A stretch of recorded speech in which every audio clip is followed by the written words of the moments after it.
Captain, हमें इन पर हमला करना चाहिए। हमारे पास जो भी हथियार है वो इस लायक नहीं है कि इनका कुछ बिगाड़ सके। कोई निपट सकता है तो वो है हंटर्स।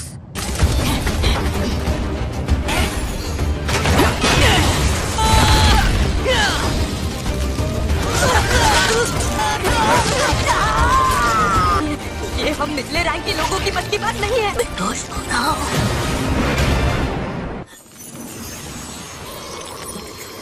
मेरे जख्म भर रहे हैं।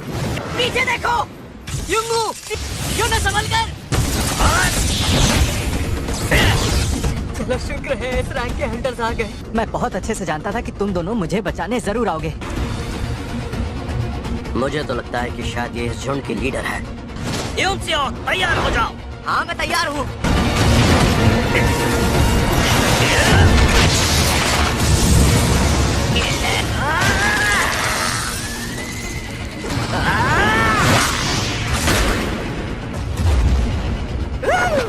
लगता है अब ये सब भी बुरा मान गए हैं। अब आएगा मजा।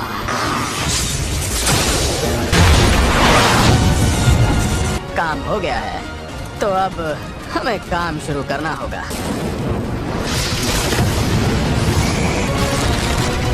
टूट पड़ो। 10 साल से भी पहले बहुत से गेट्स अचानक दिखाई देने लगे। हर गेट जिन्हें जादुई दानव कहा जाने लगा। इन दानवों से लड़ने के लिए खुद को काबिल बना पाए उन्हें हंटर कहा जाने लगा। उन्हें अलग अलग रैंक में बांट दिया गया, C, D या फिर E रैंक। जब ये शक्तियाँ जाग जाती हैं, इससे ज्यादा ताकत नहीं मिल सकती। आज की रेड के लिए मेरी तरफ से good luck Kim. Thank you. No Kim Sangshik. तुम यहाँ क्या कर रहे हो? तुम शिकार करना छोड़ चुके हो। इतना वक्त हो गया है, पता नहीं मुझमें वो पहले वाली बात है भी या नहीं। ये तो संग है ना, इतनी ठंड में भी आए देखकर अच्छा लगा। ए संग, हम इधर हैं। यहाँ आने से पहले कुछ खाकर तो आए हो ना? ये क्या चक्कर है? ये कोई बड़ी तोप है क्या? जिसे हम दुनिया का सबसे कमजोर हंटर बुलाते हैं। E रैंक की मामूली से लड़ाई ने इसे हॉस्पिटल पहुँचा दिया। अच्छा अब समझा। इतनी जोर से बात करोगे तो वो सुन लेगा। क्या फायदा, अब तो सुन भी लिया है। जूही, तो हम एक बार फिर से साथ काम कर रहे हैं। तुम्हारे चेहरे को क्या हुआ यार? तुम अपना ध्यान रखना कब सीखोगे? वो एक E रैंक की गुफा थी, इसलिए सिर्फ मैं ही घायल हुआ। वहाँ सब ऊंची रैंक वाले हंटर्स थे तो किसी ने भी हीलर को साथ ले जाने के बारे में सोचा ही नहीं। क्या वो सेल्फिश लोग सिर्फ अपने ही बारे में सोचते हैं? तुम तो मेरे बारे में सब जानती हो जूही।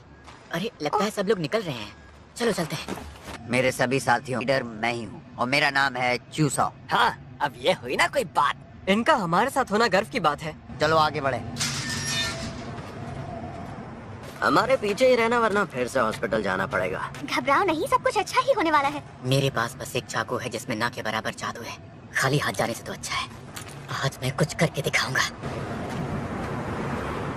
चेयरमैन को उम्मीद करता हूँ सब अच्छा रहा होगा। आखिर तहखाने के टूटने से उन्हें तकलीफ हुई है। उन तहखानों से मिलने वाली चीजों को बेचकर ही हम हंटर्स अपनी जिंदगी चलाते हैं, और वो चीजें हैं हारे हुए दानवों से इकट्ठा की ये एसेंस स्टोन्स। मैंने कर दिखाया।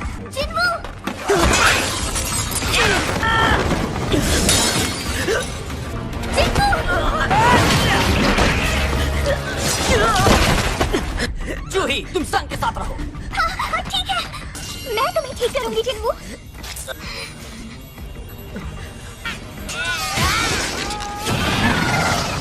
एसेंस स्टोन सिर्फ ऊंची रैंक के दानवों से हासिल किया जा सकता है। माना क्रिस्टल जिसे सिर्फ तहखाने से ही इकट्ठा किया जा सकता है। ये एक नए पावर सोर्स की तरह है, हवा और जमीन की गर्मी से कहीं ज्यादा कारगर है। ये साफ सुथरी एनर्जी का जरिया है।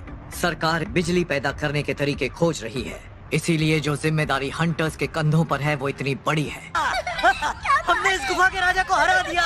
जिन्वू सुनो, मुझे सच सच बताओ, तुम अपनी किसी जिद में आकर तो हंटर नहीं बने हो ना? क्योंकि चोट सिर्फ एक जगह नहीं बल्कि तुम्हारे पूरे शरीर पर लगी है। ये बस इतना बताओ कि मैंने जो कहा वो समझे या नहीं? तो क्या लूट का सारा सामान इकट्ठा कर लिया? वैसे मुझे यहाँ शक्ति मणि ज्यादा दिख नहीं रही है, और यहाँ मेरे पास इस E रैंक की सार मणि के अलावा कुछ भी नहीं है। सुनो, यहाँ आकर देखो क्या मिला है। एक प्राचीन तहखाना। ने गुफा के राजा को तो मार दिया, पर लगता नहीं कि ये बंद होने वाली है। ये अंदर हमें लूट का और भी सामान मिल सकता है। हम हंटर्स एसोसिएशन के आदेश का इंतजार कर। आपको नहीं लगता तब तक नए लोग आकर सारा सामान लेकर चले जाएंगे? आखिर इसकी क्या जरूरत है? वैसे भी रूल्स तोड़ने के लिए तो बनाए जाते हैं। इसमें हम सब के लिए खतरा है, तो क्यों ना वोट से फैसला किया जाए। मैं राजी नहीं हूँ। मैं भी नहीं। चलो चलकर देख ही लेते हैं, पर मैं तो राजी हूँ। और मैं भी।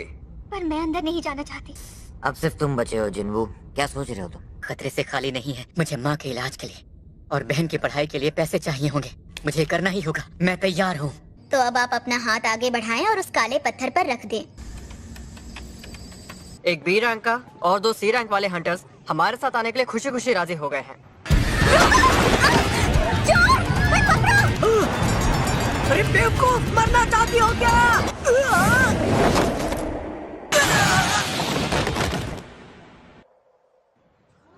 ये पर्स मेरा है। मैं इसका बहुत मैं बड़ा आपका fan शुक्रिया कैसे अदा करूं? गुफा का दरवाजा राजा के मरने के 1 घंटे तक बंद नहीं होता। मुझे माफ करना कि मैंने अपना वोट हाँ में दिया। तुम कहीं मुझसे नाराज तो नहीं होना? तुम्हें क्या लगता नहीं होना चाहिए? मैंने कितनी मुश्किलों से तुम्हारे हाथों को और पैरों को ठीक किया है, लेकिन तुम्हें क्या पड़ी है? मुझे माफ करना। जूही जैसी बी रैंक की हीलर के साथ होने से मेरी जान कई बार बची है। इधर देखो, राजा का कमरा मिल गया। गुफाओं में ऐसे दरवाजे कम ही देखने को मिलते हैं। देखो मैं तो अंदर जा रहा हूँ, यहाँ से मैं खाली हाथ नहीं लौटने वाला। हाँ? स्वागत है मेरे सभी नए साथियों।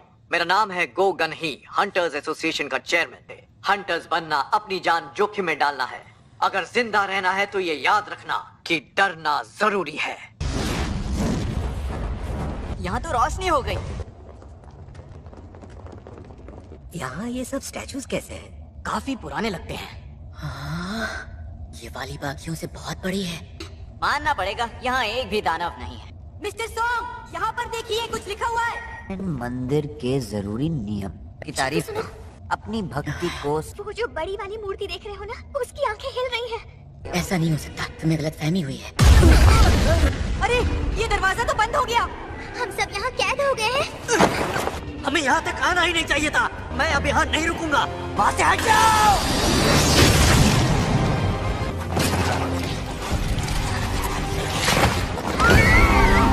ये क्या बला है? जो इंसान अभी मरा है, क्या वो डी रैंक का हंटर था?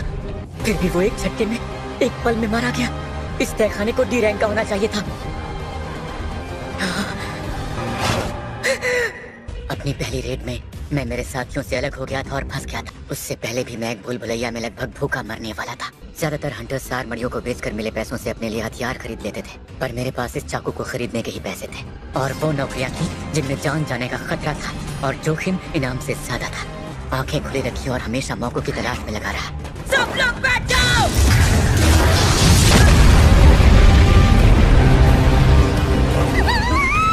ये क्या हुआ? अब तुम सब ठीक तो हो ना? हाँ मैं ठीक हूँ। क्या तुम ठीक हो क्या? यहाँ पर हो क्या रहा है? हम फंस चुके हैं। हम मारे जाएंगे। हम सब मरने वाले हैं। आखिर ये है क्या? हमें यहाँ से निकलना ही होगा। रुको, कोई अपनी जगह से बदलना। अगर हिले तो ये फिर हमला कर देगा। हम बाल बाल बच गए। अगर तुम्हें बताया न होता तो हम सब मारे जाते। मिस्टर सॉन्ग, आपका हाथ। लोगों को इससे कहीं बुरी हालत में देखा है मैंने। कार्टनेट मंदिर के नियम याद है तुम्हें? वो जो वहाँ पट्टे पे लिखे हुए थे। और जो इन नियमों को नहीं मानेगा वो जिंदा नहीं बचेगा। 10 साल से भी पहले ऐसी सुरंगें सामने आने लगी। सुपरनैचुरल घटनाओं का सिलसिला बढ़ने लगा। कुछ लोग दानवों से लड़ने के लिए खुद को काबिल बना पाए, जिन्हें हम हंटर कहते हैं। इन हंटर्स की शक्ति जागृत होने के बाद कभी खत्म नहीं होती। इनको भी ऐसे दानव मिल जाते हैं जो डर के मायने ही बदल कर रख देते हैं। अब तक थी कहाँ तुम? आज तो तुम कुछ ज्यादा ही लेट हो गई हो। हमारा भाई एक हंटर है ना? हाँ बिल्कुल। तो वो एक ई रैंक का हंटर है। अभी कुछ दिन पहले ही पट्टियाँ बनवा कर आया। इस चीज से लड़ा नहीं जा सकता। हमें मिलकर इसका हल निकालना ही होगा। अब जाकर मुझे एक बड़ी कंपनी के साथ कॉन्ट्रैक्ट मिला है। मैं ये कर सकता हूँ। मुझे मेरी रफ्तार पर पूरा भरोसा है।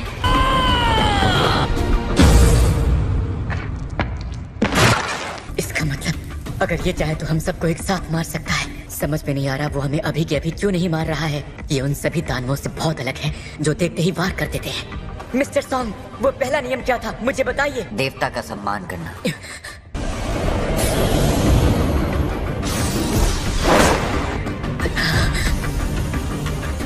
सब अपना सिर मूर्ति की तरफ झुकाओ प्लीज। जब तक हम अपना सिर नीचे रखेंगे ये हम पर हमला नहीं करेगा। तो यही ट्राई करते हैं।